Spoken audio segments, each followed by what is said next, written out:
হায়রে মুসলমান, মানুষ না খায়া মরে, আমার কোনো খবর নাই।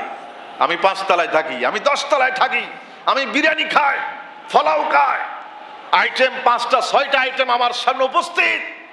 আমার পার্শ্ববর্তী মানুষ মারা যাচ্ছে, আমার এলাকার মানুষ, বাঁশখালীর মানুষ, চকরিয়ার মানুষ না খায়া মরতেছে, ঘর বাড়ি সব তছনছ হয়ে গেছে, আমাদের কোনো খবর নাই।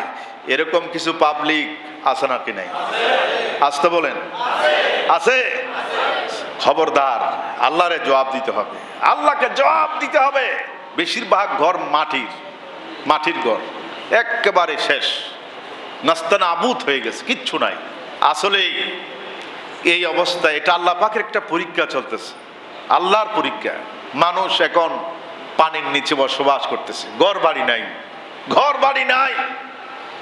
এমন অবস্থায় যদি আমরা দেখেও না দেখার ভান করি, কিয়ামতের দিন আল্লাহর সামনে মুখ দেখাইতে পারবো না।